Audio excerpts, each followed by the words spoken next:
अब राजा हरिश्चंद्र के मन में विचार आ रहा है कि मैं क्या करूं। राजा हरिश्चंद्र रुद्र करने लगे, अपनी पत्नी के पास पहुंचे और जैसे ही पत्नी के पास पहुंचे तो राजा हरिश्चंद्र जब रुद्र कर रहे तो उनकी जो पत्नी है वो भी रुद्र करने लगी। जब पति का रुदन करते उस तारा ने देखा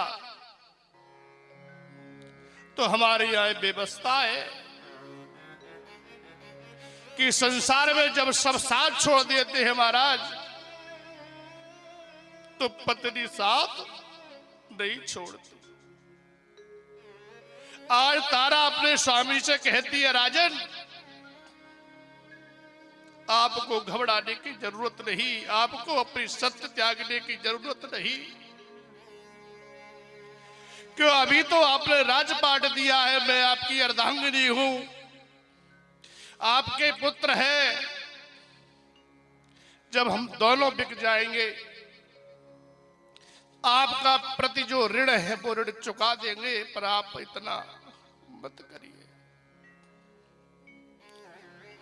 मुझे पूर्ण भरोसा है कि अपन 3 लोग हैं,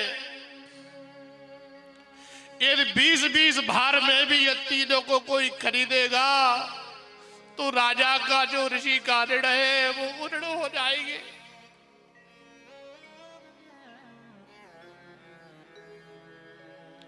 आज राजा हरिश्चंद्र काशी में पहुंचते हैं। जैसे ही राजा हरिश्चंद्र काशी में पहुंचे, वहां जाकर के कहते हैं कि मुझको कोई खरीद लो।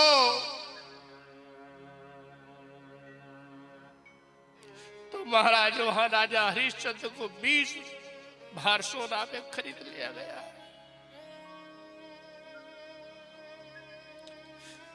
उनकी जो पत्नी है तारा वो रुदन कर रही है कि अभी स्वामी आप तो बच गए, पर आपके अकेले बचने से ब्राह्मण का विश्वामित्र जी का जो धन है वो पूर्ण नहीं होगा। अभी आपके पास आपकी पत्नी है, आपका पुत्र है, पहले आप मुझे बेचिए, उसके बाद आप स्वयं बेचना। जब तारा को भी बेचने लगे तो महाराज एक तारा बेच जाती है, तारा के साथ पुत्र रोहित है। रोहित रुदन करते हैं। सज्जनों, जब विपत्ति आती है तो सब लोग साथ छोड़ देते हैं। रोहित जो है वो माँ का पल्लू पकड़ता है, कभी पिता का पल्लू पकड़ता है, कहता है कि मुझे किसके साथ जाना चाहिए।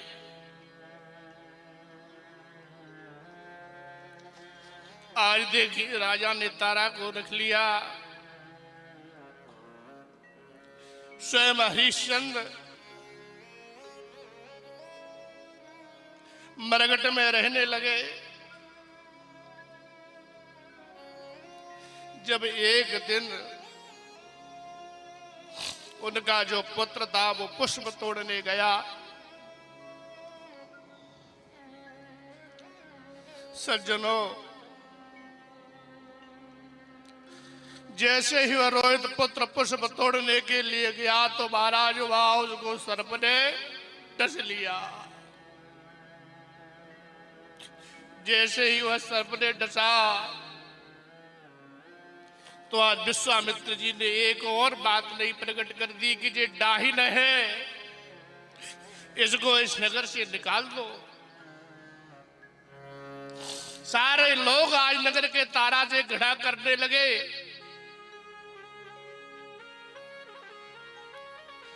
अब तारा का इकलौता पुत्र है, कोई संस्कार करने के लिए नहीं है। तारा अपने पुत्र को लेकर के मरघट में जाती है। अब जैसे ही मरघट में पहुंची तो महाराजा हरिश्चंद्र की जैसी दृष्टि पड़ती है कि मेरा जो पुत्र था वो भी आज सर्प ने डस लिया, उसकी मृत्यु हो गई। इधर तारा विलाप कर रही है, उधर हरिश्चंद्र विलाप कर रहे हैं।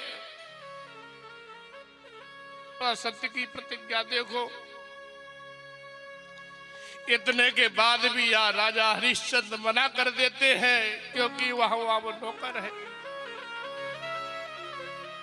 राजा हरिश्चंद्र कहते हैं, हे प्रिय,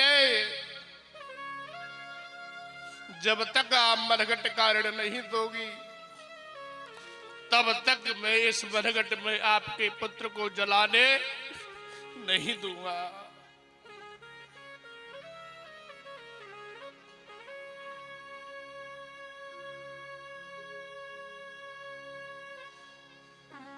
तीनों लोग आपस में रुदन दोनों लोग कर रहे हैं। तारा कहती है, स्वामी मेरे पास धन नहीं है, मेरे पास कफन नहीं है, पर राजा हरिश्चंद्र की ही प्रतिज्ञा है कि जब तक आप कफन नहीं उड़ाओगी, आप अपना ऋण नहीं दोगी, तो भले ही मेरा इकलौता पुत्र है, मैं इसको यहां संस्कार नहीं करने दूंगा।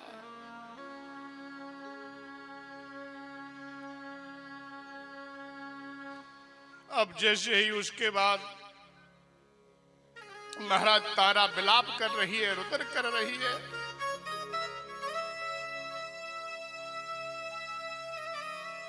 और भगवान से प्रार्थना करती है, भगवान आप मेरी रक्षा करो, हे त्रिलोकीनाथ।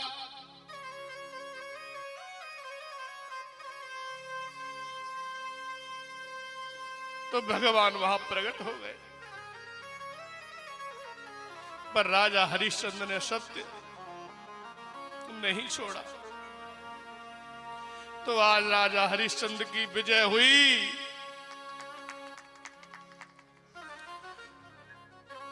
सज्जनों,